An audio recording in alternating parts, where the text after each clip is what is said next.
అందరికీ నమస్కారం. Welcome to its UTV health. Present మనతో పాటు ఉన్నారు doctor Koteswara Prasad, senior consultant orthopaedic, cancer and robotic surgeon. వారితో మాట్లాడి మనకున్న డౌట్స్ అన్నీ కూడా బేసిక్ డౌట్స్, అసలు బోన్ క్యాన్సర్ ఎందుకు వస్తుంది, సిమ్టమ్స్ ఏముంటాయి, వాటికి ఏమైనా ట్రీట్మెంట్ ఉందా, అసలు ఇండియాలో వాటికి సర్వైవల్ రేట్, సక్సెస్ రేట్ ఎలా ఉంది, ఇవన్నీ కూడా డాక్టర్తోనే మాట్లాడి క్లియర్గా తెలుసుకునే ప్రయత్నం చేద్దాం. Hello doctor. హలో. సో బేసిక్గా చూసుకుంటే ఇండియాలో ఇప్పుడు ఎక్కువగా వచ్చే కేసెస్లో బోన్ క్యాన్సర్ కేసెస్ అయితే చాలా ఎక్కువ వస్తున్నాయి. అండ్ మెయిన్గా చిన్నపిల్లల్లో కూడా.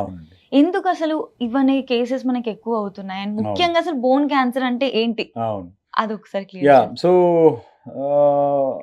బోన్ క్యాన్సర్స్ అనేది ఒక సబ్జెక్ట్, ఆర్థోపెడిక్స్ లో ఒక సబ్జెక్ట్. బోన్ సంబంధించిన క్యాన్సర్స్, ట్యూమర్స్. ఒక 15-20 సంవత్సరాల క్రితం పెద్ద అవగాహన లేదు.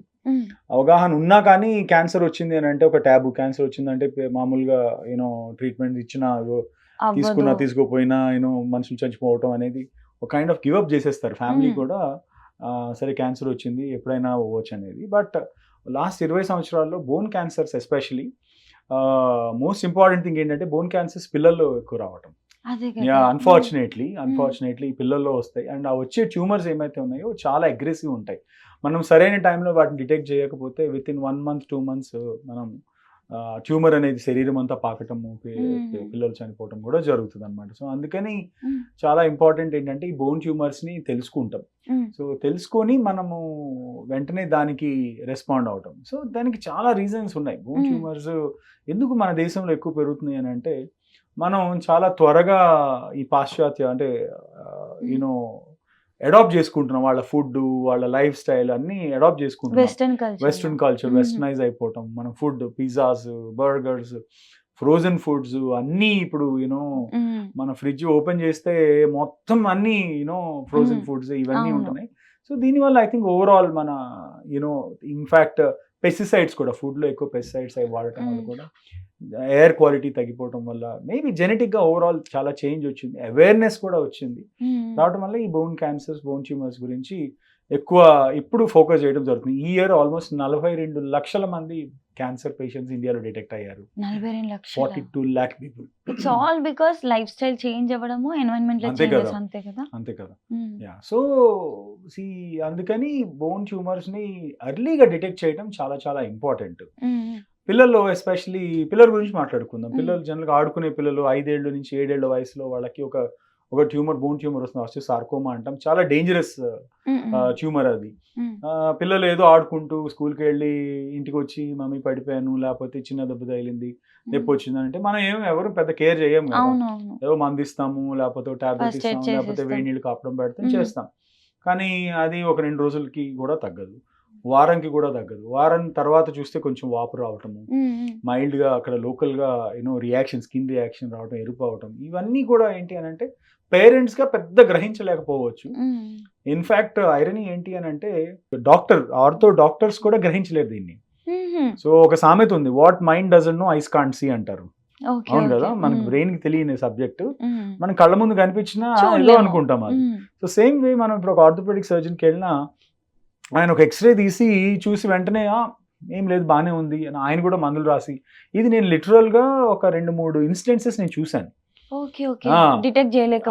ఎర్లీ స్టేజెస్ లో అది డిటెక్ట్ చేయకపోవడం వల్ల ఆ క్యాన్సర్ అనేది పెరిగి పెద్దదైపోయి ఆ తర్వాత పిల్లల ప్రాణాలు కోల్పోవటం కూడా ఆ స్థితి దాకా వెళ్ళిపోవటం జరిగిందనమాట.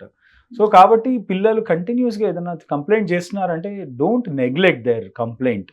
ఒక డాక్టర్ ఏం లేదు అన్నాడు, మందు ఇచ్చాడు, మందు ఇచ్చినా కానీ తగ్గలేదు అని అంటే వెంటనే దానికి సంబంధించిన. సో ఈ క్యాన్సర్ ఆర్థోపెడిక్ డాక్టర్స్ చాలా తక్కువ మంది ఉన్నారు. ఇప్పటిదాకా ఏంటంటే సర్జికల్ ఆంకాలజిస్టులు వాళ్ళే ఈ ట్రీట్మెంట్స్ అవి చేసేవారు. కానీ ఈ సబ్ స్పెషాలిటీ ఆర్థోపెడిక్ సంబంధించింది, బోన్స్ సంబంధించింది కాబట్టి ఈ ప్రాబ్లం వచ్చినప్పుడు ఆ బోన్ సంబంధించిన క్యాన్సర్ డాక్టర్కి కన్సల్ట్ చేయడం చాలా ఇంపార్టెంట్. నా ఒపీనియన్లో కూడా చాలా చోట్ల తిరిగేసి లాస్ట్లో చూద్దాం ఇంకొక డాక్టర్ దగ్గర వచ్చినప్పుడు చూస్తే ఆల్రెడీ ఆ ట్యూమర్ పెరిగిపోవటం. అండ్ వెన్ పెట్ సిటీ అని చేస్తాం, ఆ పెట్ సిటీ చేయగానే ట్యూమర్ బాడీలో అంతా పాకటం అనేది జరగటం. ఇంకా ఆ తర్వాత ఇంకా పిల్లలు పాపం వాళ్ళకి 8-9 yearsకి కీమోథెరపీ ఇవ్వాలంటే అసలు ఎంత అంటే చాలా పెయిన్ఫుల్ అనమాట ప్రాసెస్. అండ్ పిల్లల దగ్గర మనం ఏమైనా మనం వాళ్ళ కాన్ఫిడెన్స్ మనం విన్ చేయాలి. అదర్వైజ్ ఒక చిన్న ఇంజెక్షన్ ఇస్తే కూడా ఒప్పుకోరు కదా, పిల్లలు బాధపడతారు కదా. ఒక డాక్టర్గా వాళ్ళకి కనెక్ట్ అవ్వటము, వాళ్ళకి వాళ్ళకి నేనే పేరెంట్ అయిపోతాను చాలా చోట్ల. వాళ్ళ పేరెంట్స్ కన్నా నన్ను ఎక్కువ బిలీవ్ చేయడం స్టార్ట్ చేస్తారు. బికాస్ దే నో వాళ్ళది 8-9 ఇయర్స్ అయినా మైండ్ చాలా ఇవాల్వ్ అయిపోతూ ఉంటుంది వాళ్ళకి. వాళ్ళకి తెలిసి ఏదో ప్రాబ్లం అవుతుంది శరీరంలో, ఏదో మనల్ని చేస్తుంది. ఓన్లీ పర్సన్ మనల్ని హెల్ప్ చేయగలిగింది డాక్టర్ ఒక్కళ్ళే, ఈ అంకుల్ ఒక్కళ్ళే. కానీ they start bonding with me. నేను ఆల్మోస్ట్ మిడ్ నైట్ కాల్స్ తీసుకుంటాను. 2 o'clock కూడా వాళ్ళు కాల్ చేసి, అంకుల్ ఇట్లా ఒక ఇంజెక్షన్ ఇవ్వాలంటున్నారు, తీసుకోమంటారు అంటే, ఏం పర్లేదు నాన్న తీసుకో, నీకు మార్నింగ్ రేపు నేను ఐస్ క్రీమ్ తినిపిస్తాను, నీకు తీసేసుకుంటే ఓకే అట్లా so that level of bonding అనేది నాకు పిల్లలకి ఏర్పడితేనే ఆ ట్రీట్మెంట్ కంటిన్యూ అవ్వగలుగుతుంది. ఆ కీమోథెరపీ చాలా పెయిన్ఫుల్ ఉంటుందండి. చాలా పెయిన్ఫుల్ అంటే పిల్లలకి జుట్టు ఊడిపోతుంది, బాడీలో చేంజెస్ వచ్చేస్తాయి.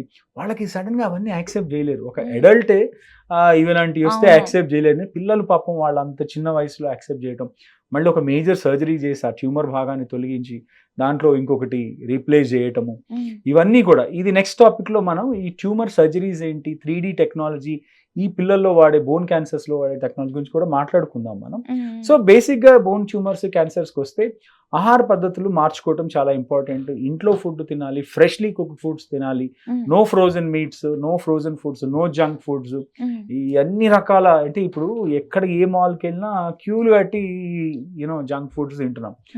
సర్టెన్ మీకు కొన్ని నమ్మరు, ఈ సర్టెన్ బ్రాండ్స్ ఏమైతే junk food fast foods brands, అవి 6 months ఓల్డ్ ఫుడ్ స్టాక్ పెట్టుకుని ఉంటాయి. అంటే మీరు ఈ రోజు తినే ఫ్రెష్ ఫుడ్ అనుకునేది ఒక 6 months ఓల్డ్ స్టాక్ చేసిన ఫుడ్. ఓకే, మనం ఇంట్లోనే ఒక 4 రోజులు సరిపడా సరుకులు పెట్టుకుంటాం. ఒక కమర్షియల్ ఎస్టాబ్లిష్మెంట్ ఎన్ని రోజులు పెట్టుకోవాలి? మినిమం 6 months పెట్టుకోవాలి, రైట్? అంటే every fresh food what you think you eating is a 6 months old food. అంటే ఎంత బ్యాక్టీరియా వచ్చి ఉండొచ్చు, లేకపోతే వాటిలో ఎంత ప్రిజర్వేటివ్స్ ఉండొచ్చు, ఇవన్నీ కూడా మన సొసైటీని కిల్ చేసేస్తున్నాయి.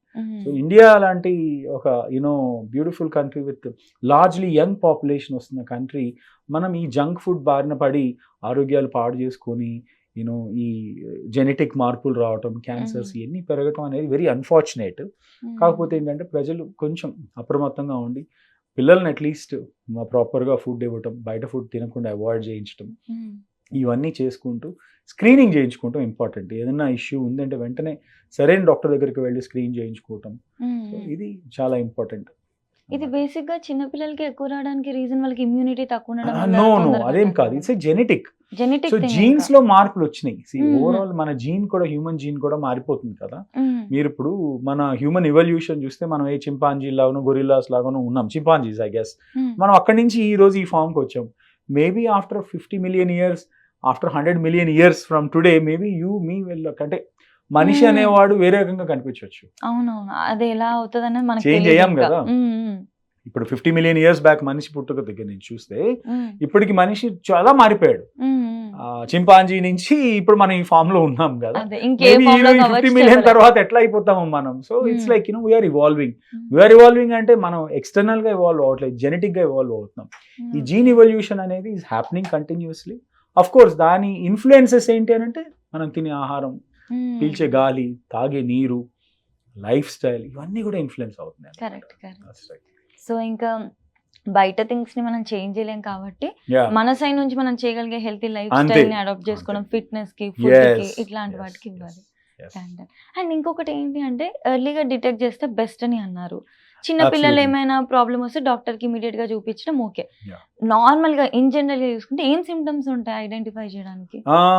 పర్సిస్టెంట్ ఇంపరేటివ్ పెయిన్ అంటాం. బేసిక్గా చిన్న ఇంజురీనే అవుతుంది. మీరు ఇప్పుడు నేను ఇలా వచ్చేటప్పుడు నాకు ఏదో చేయి దెబ్బ తగిలింది అనుకోండి, అది మామూలుగా 1 గంట 2 గంటలో తగ్గిపోతుంది. లేదు కొంచెం ఎక్కువ దెబ్బ తగిలితే 1 dayలో తగ్గిపోతుంది.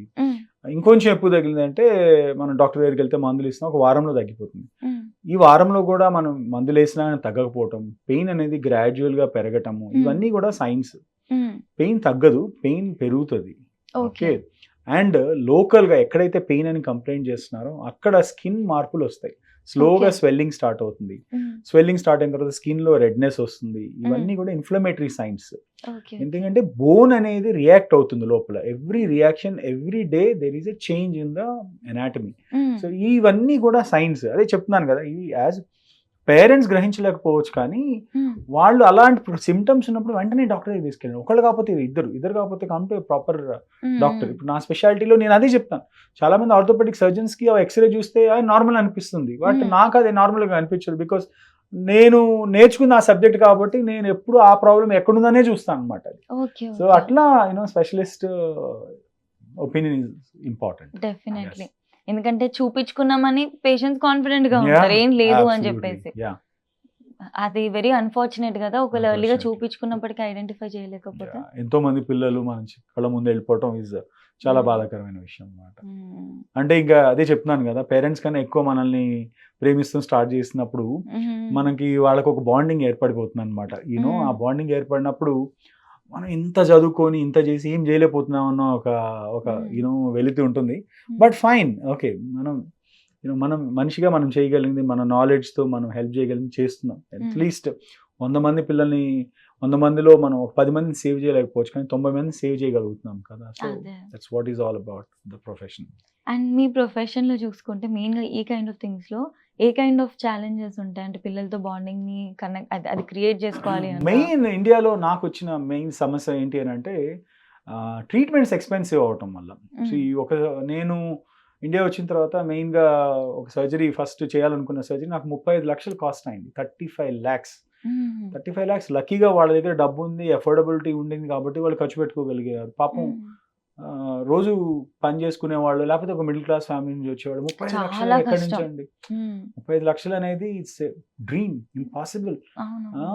అదే వదిలేస్తే అదొక సర్జరీ కాస్ట్, కీమోథెరపీలు అవి ఇవి ఇవన్నీ కలిసి ₹1 కోటి అయిపోతుంది. How can they support the treatment? Of course government centres ఉన్నాయి, గవర్నమెంట్ హాస్పిటల్స్ ఉన్నాయి, ఫెంటాస్టిక్ ఫినామినల్ జాబ్ చేస్తున్నాయి. There is no doubt in that. But ఇంకా కావాలి, we need lot more than this. So నా ఛాలెంజెస్ ఏంటంటే అఫోర్డబిలిటీ. చాలా మంది పాపం అఫోర్డ్ చేయలేరు ఆ ట్రీట్మెంట్. అప్పుడు ఏం చేయాలి అని అనిపిస్తుంది. మనం సపోర్ట్ చేయగలం కొంత.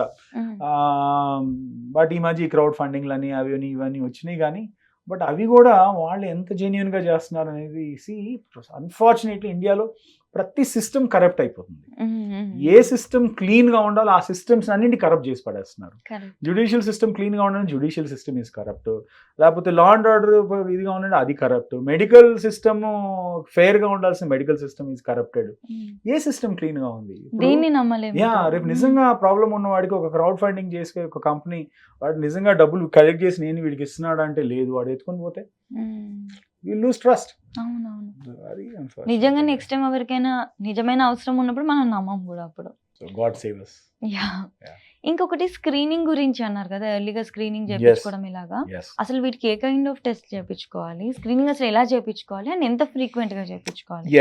సో స్క్రీనింగ్ అనేది ఆఫ్ కోర్స్ తెలిసి ఎవరు పోయి క్యాన్సర్ స్క్రీనింగ్ అనేది చేయించుకోరు. అవును, మీరు నేనే చేయించుకోము. సంథింగ్ ఏదో అవుతే తప్పించి క్యాన్సర్ స్క్రీనింగ్ చేయించుకుంటారంటే మీరు ఒప్పుకుంటారా? అంటే ఓకే, యాక్సెప్టెన్స్ ఉంటే ఒప్పుకుంటారు, ఫ్యామిలీ హిస్టరీ ఉంటే ఒప్పుకుంటారు, కానీ అదర్వైజ్ కామన్ పీపుల్ రాండమ్ గా అయితే అసలు చేయించుకోరు. జీన్ స్క్రీనింగ్ ఏదైతే ఉంటుందో జీన్స్ టెస్టింగ్ అది చాలా ఎక్స్పెన్సివ్ కూడా, ఆల్మోస్ట్ 60,000 to 70,000 అవుతుంది. సో అందరికీ అంత 60,000-70,000 పెట్టి స్క్రీనింగ్ చేయించుకునే ఎక్కడ ఉంటుంది? సో గవర్నమెంట్స్ ఇనిషియేట్ చేసుకోవాలి. గవర్నమెంట్స్ ఏంటి, ఒక ప్రోగ్రామ్ పెట్టుకొని క్యాన్సర్ స్క్రీనింగ్ చేయాలి అని ప్రీవియస్లీ ఆంధ్రాలో ప్రీవియస్ గవర్నమెంట్లో ఒకటి ప్రపోజ్ చేసినప్పుడు చాలా స్ట్రాంగ్గా గవర్నమెంట్ అది టేకప్ చేసి దానికి ఒక లైఫ్ లైన్ సిస్టమ్ పెట్టి ఒక హాట్ లైన్ నెంబర్ పెట్టి చాలా ఇనిషియేట్ చేశారు. కానీ ఆ తర్వాత ఏమైంది, మనం ప్రొఫెషనల్ కాబట్టి మనం కొంత ఏదైనా ముందుకు తీసుకెళ్ళగలం. గవర్నమెంట్స్ దాన్ని టేకప్ చేసి దాన్ని కంటిన్యూ చేస్తే బాగుంటుంది. బట్ అన్ఫార్చునేట్లీ ఏంటంటే ఇండియన్ పొలిటికల్ సిస్టంలో ఆ గవర్నమెంట్ వచ్చింది, వీళ్ళు అడాప్ట్ చేయరు, వీళ్ళది వచ్చింది ఇంకొకళ్ళు అడాప్ట్ చేయరు, మళ్ళీ వాళ్ళే వస్తే వీళ్ళు చేసి వాళ్ళు అడాప్ట్ చేయరు.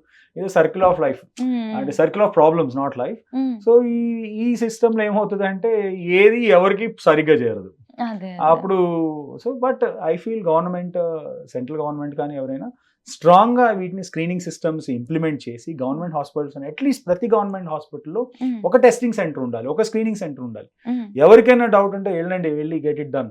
బ్రెస్ట్ క్యాన్సర్స్ ఉన్నాయి, తర్వాత థైరాయిడ్ క్యాన్సర్స్ ఉన్నాయి, ఎన్ని క్యాన్సర్స్ ఉన్నాయి, skin cancers, bone cancers, you name it, lung cancer, hepatic hepatocellular carcinoma అంటాం, లివర్ క్యాన్సర్స్, ఎన్ని క్యాన్సర్స్ ఉన్నాయి. సో ఎంతమంది, ఎందుకు 40 లక్షల మంది ఎందుకు తెలియక చచ్చిపోతున్నారు? Because we don't know how to screen. I feel screening అనేది అంటే ఒక ప్రైవేట్ హాస్పిటల్, ప్రైవేట్ సంస్థ లెవెల్లో చేయటం చాలా కష్టము. బట్ ఫ్యామిలీ హిస్టరీ ఉంటే మాత్రం తప్పకుండా చేయించుకుంటాం బెటర్. ఓకే. అండ్ ఇంకొకటి, ఎవరికైనా ఆల్రెడీ బీపీ లేదా షుగర్ ఉంటే ఇలాంటి క్యాన్సర్స్ రావడానికి మెయిన్గా బోన్ క్యాన్సర్స్ లాంటివి రావడానికి ఛాన్సెస్ ఎక్కువేమైనా ఉంటాయా? అసలు లేదు. దానికి దీనికి షుగర్ కి సంబంధం బీపీకి లేదు. ఏం సంబంధం లేదు. ఓకే ఓకే అదొక మిత్ అంతే. అంతే. ఓకే అండి. Yeah. సో మనం మంచిగా క్లియర్గా అసలు బోన్ క్యాన్సర్ అంటే ఏంటి, అసలు కాజెస్ ఏంటి, సిమ్టమ్స్ ఏంటి, Yeah. ఎలా స్క్రీన్ చేసుకోవాలి, ఇవన్నీ కూడా Yes. మాట్లాడుకున్నాము. Yes. Thank you so much doctor. తప్పకుండా. Thank you.